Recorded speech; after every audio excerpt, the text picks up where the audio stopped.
ओम नमः शिवाय शिव भक्तों, स्वागत है आपका शिव महापुराण के इस पावन पाठ में। ये आधारित है गीता प्रेस गोरखपुर की दिव्य प्रस्तुति पर। आज का पाठ है देश काल पात्र और दान आदि का विचार। चलिए शुरू करते हैं। ऋषियों ने कहा, समस्त पदार्थों के ज्ञाताओं में श्रेष्ठ सूत जी आप क्रमशः देश काल आदि का वर्णन करें। सूत जी बोले, महर्षियों, देवयज्ञ आदि कर्मों में अपना शुद्ध ग्रह समान फल देने वाला होता है, अर्थात अपने घर में किए हुए देवयज्ञ आदि शास्त्रोक्त फल को सम मात्रा में देने वाले होते हैं।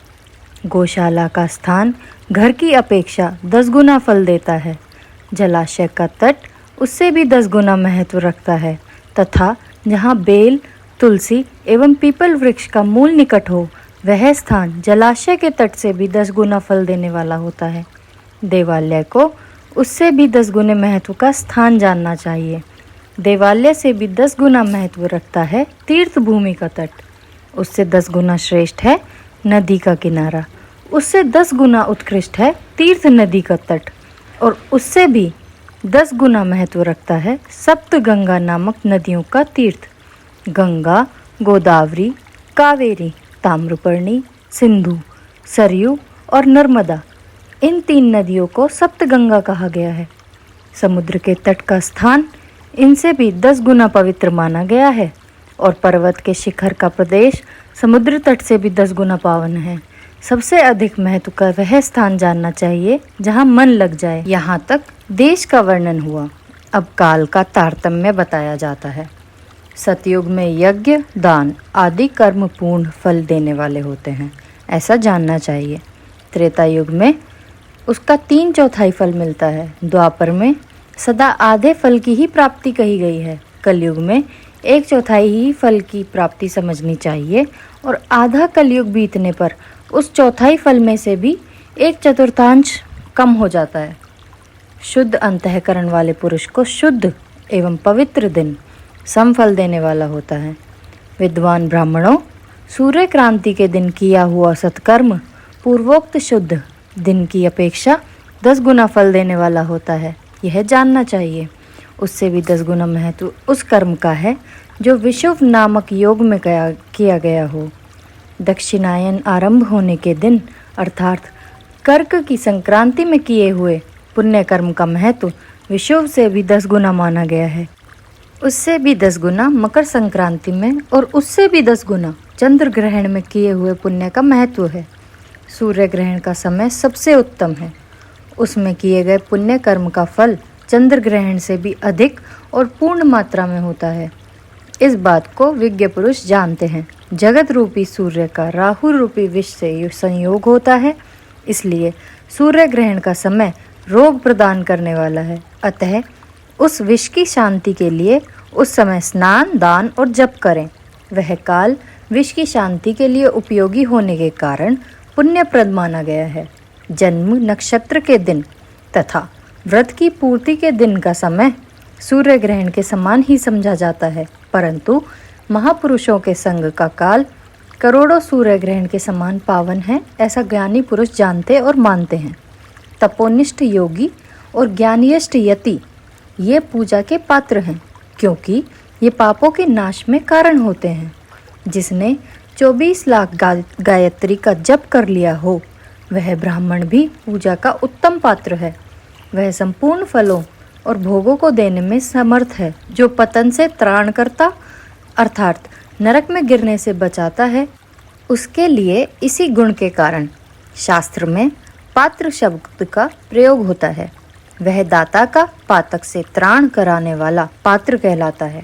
गायत्री अपने गायक का पतन से त्राण करती है, इसीलिए वह गायत्री कहलाती है। जैसे इस लोक में जो धनहीन है वह दूसरों को धन नहीं देता, जो वहाँ धनवान है वही दूसरों को धन दे सकता है, उसी तरह जो स्वयं शुद्ध और पवित्र आत्मा है वही दूसरे मनुष्यों का त्राण या उद्धार कर सकता है। जो गायत्री का जप करके शुद्ध हो गया है वही शुद्ध ब्राह्मण कहलाता है। इसीलिए दान, जप, होम और पूजा सभी कर्मों के लिए वही शुद्ध पात्र है। ऐसा ब्राह्मण ही दान और रक्षा करने की पात्रता रखता है। स्त्री हो या पुरुष, जो भी भूखा हो वही अन्नदान का पात्र है।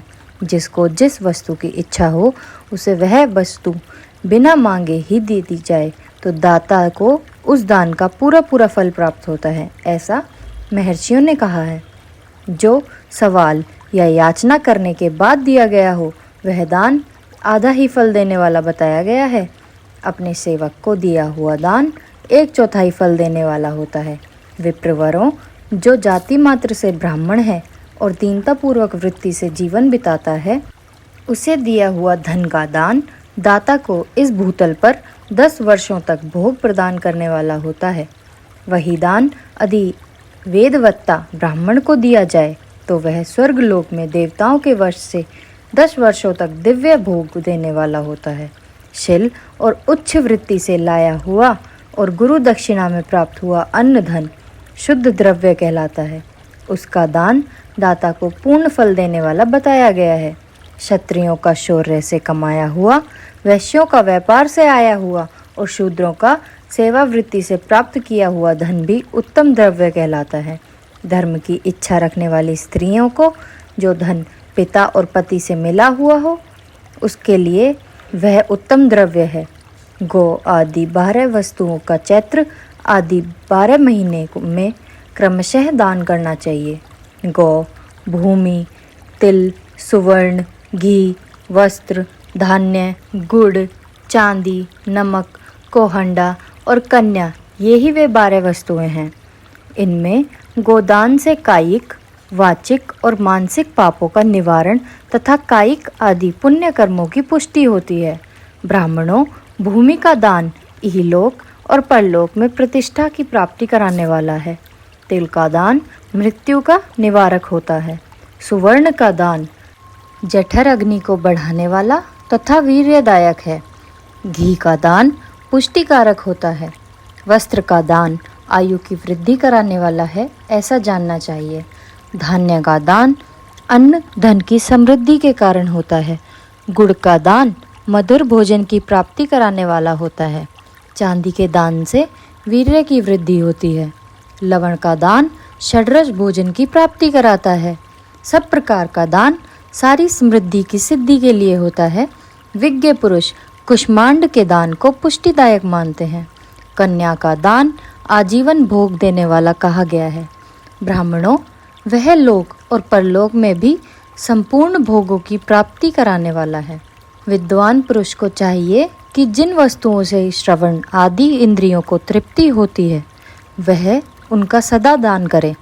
श्रोत्र आदि 10 इंद्रियों के जो शब्द आदि 10 विषय हैं उनका दान किया जाए तो वे भोगों की प्राप्ति कराते हैं तथा दिशा आदि इंद्रिय देवताओं को संतुष्ट करते हैं।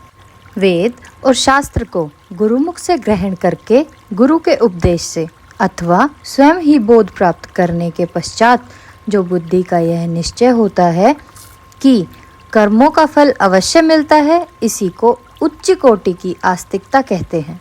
भाई और बंधु अथवा राजा के भय से जो आस्तिकता बुद्धि या श्रद्धा होती है वह कनिष्ठ श्रेणी की आस्तिकता है जो सर्वथा दरिद्र है। इसलिए जिसके पास सभी वस्तुओं का अभाव है वह वाणी अथवा कर्म द्वारा यजन करे।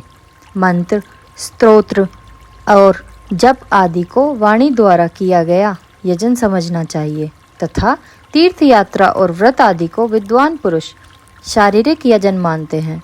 जिस किसी भी उपाय से थोड़ा हो या बहुत देवता अर्पण बुद्धि से जो कुछ भी दिया गया अथवा किया जाए वह दान या सत्कर्म भोगों की प्राप्ति कराने में समर्थ होता है। तपस्या और दान ये 2 कर्म मनुष्य को सदा करने चाहिए तथा ऐसे ग्रह का दान करना चाहिए जो अपने वर्ण और गुण से सुशोभित हो। बुद्धिमान पुरुष देवताओं की तृप्ति के लिए जो कुछ देते हैं वह अतिशय मात्रा में और सब प्रकार के भोग प्रदान करने वाला होता है। उस दान से विद्वान पुरुष इहलोक और परलोक में उत्तम जन्म और सदा सुलभ होने वाला भोग पाता है। ईश्वर अर्पण बुद्धि से यज्ञ दान आदि कर्म करके मनुष्य मोक्ष फल का भागी होता है। यह अध्याय हमारा यहीं समाप्त होता है दोस्तों। अगर आपको यह अध्याय पसंद आया है तो लाइक और सब्सक्राइब ज़रूर करें।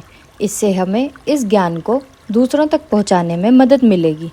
कल हम पढ़ेंगे देव प्रतिमाओं की पूजा की विधि, उनकी पूजा से मिलने वाला फल, उपयुक्त समय, वार, तिथि या नक्षत्र तथा लिंग के वैज्ञानिक स्वरूप का विवेचन। हर हर महादेव।